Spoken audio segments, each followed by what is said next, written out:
Shalom, semangat pagi Bapak Ibu yang dikasih oleh Tuhan. Kita akan kembali belajar pagi ini dan saya mengajak kita untuk merenungkan bersama apa yang tertulis di kitab Lukas pasal 18 ayat yang ke-8. Mari kita baca bersama di sana Lukas 18 ayat yang ke-8. Aku berkata kepadamu bahwa dia akan melakukan pembelaan bagi mereka dengan segera. Akan tetapi ketika datang, akankah anak manusia mendapati iman di bumi ini?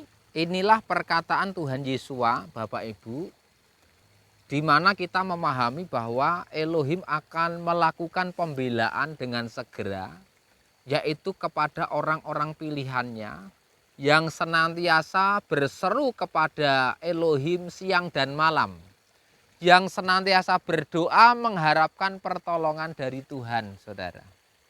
Terutama bagi orang-orang pilihan Elohim yang seringkali mengalami berbagai kesukaran dan penganiayaan, maka mereka dan juga termasuk kita semua akan terus berdoa, berseru kepada Elohim kita berpengharapan bahwa Tuhan Yesus segera datang kembali, bahwa Elohim akan melakukan pembelaan dengan segera, akan menjemput kita ke kerajaannya, Bapak Ibu. Di kitab Yohanan atau Yohanes pasal 14 ayat 2 sampai dengan 3, Tuhan Yesus berjanji, di rumah Bapakku ada banyak tempat tinggal. Dan jika tidak, telah aku katakan kepadamu, aku pergi untuk menyediakan tempat bagimu. Dan jika aku pergi serta menyediakan tempat bagimu, maka aku datang lagi dan akan menjemput kamu kepadaku, supaya di tempat aku berada, kamu pun berada. Itulah janji yang harus terus kita harapkan untuk menguatkan iman kita, untuk kita menantikan kedatangan kembali Tuhan Yesus Hamasiah, Bapak Ibu. Tuhan Yesus tadi bertanya, ketika datang, akankah anak manusia mendapati iman di bumi ini?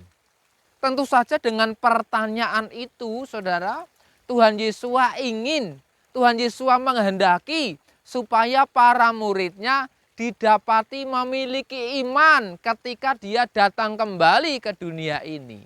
Mengapa demikian, Bapak Ibu? Mengapa setiap orang yang percaya harus didapati tetap memiliki iman di dunia ini?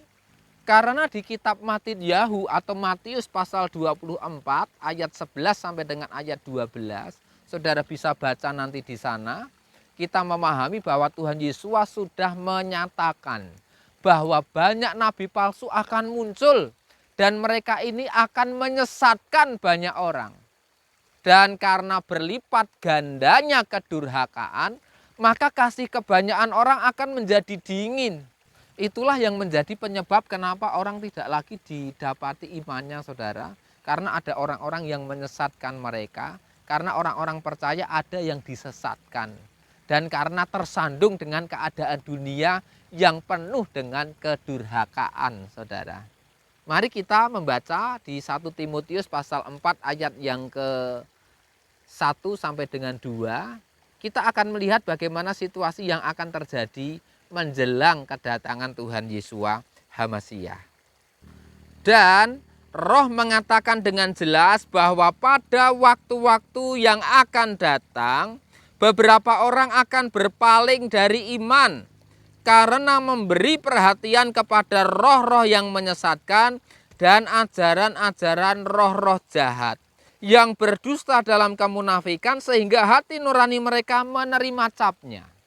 Itulah hal yang sama yang dipahami oleh Paulus disampaikan kepada Timotius, bagaimana keadaan menjelang kedatangan Yesus di akhir zaman ini, Bapak Ibu, bahwa banyak orang akan meninggalkan imannya, mereka disesatkan oleh roh-roh yang menyesatkan di dunia ini. Maka Bapak Ibu, saudara semua yang dikasihi oleh Tuhan, pagi ini kita diingatkan supaya kita senantiasa memelihara iman kita di dalam Tuhan Yesus Hamasiah. Mari kita terus bertahan dan setia dalam iman kita apapun yang terjadi dalam kehidupan kita. Di kitab Matthieu atau Matius pasal 24 ayat yang ke-13, di sana dikatakan bahwa siapa yang bertahan sampai kesudahannya, dia akan diselamatkan. Maka kita akan bertahan, saudara. Kita tidak akan meninggalkan iman kita di dalam Yeshua HaMasyiah, Bapak Ibu. Kita tidak akan seperti orang-orang yang sudah meninggalkan Tuhan Yeshua oleh karena mereka lebih cinta kepada harta benda, oleh karena mereka lebih mencintai jabatan, oleh karena mereka mengingini pasangan hidup yang tidak seiman, oleh karena mereka mengingini fasilitas-fasilitas kehidupan yang mewah, oleh karena mereka tidak tahan menghadapi kesukaran-kesukaran dalam kehidupan ini, saudara. Kita akan terus mengingat, saudara, apa yang tertulis di dalam kitab Matthieu atau Matius pasal 16 ayat yang ke-27, bahwa Tuhan Yeshua akan segera datang dalam kemuliaan Bapanya bersama para malaikatnya, dan kemudian dia akan membalaskan setiap orang sesuai dengan perbuatannya. Mari kita terus setia karena kita menantikan saat-saat di mana kita akan diangkat dalam awan-awan ke dalam pertemuan Tuhan di angkasa. Sehingga kita akan senantiasa berada bersama Tuhan untuk selama-lamanya. Kita senantiasa berjaga-jaga, kita berdoa, kita tidak akan terlalu sibuk dengan urusan-urusan kita sendiri, kita akan terus setia dalam beribadah kepada Tuhan, kita akan setia kepadanya. Ketika Anak Manusia datang, maka kita salah satu yang betul-betul didapati iman itu ada di dalam hati kita. Demikianlah apa yang saya sampaikan, Bapak Ibu Saudara, kiranya menguatkan kita semua, kiranya iman kita tetap kita rawat, kita pelihara, sehingga kelak kita ini betul-betul mengalami pembelaan dari Tuhan. Kita betul-betul menikmati janji Elohim bahwa kita akan berada di rumah Bapa, di mana di sana banyak tempat tinggal, di mana tidak ada lagi ratap tangis dan kertak gigi. Salam semangat selalu Bapak Ibu. Tuhan Yeshua HaMasyiah atau Tuhan Yesus Kristus memberkati kita semuanya. Haleluya. Amin.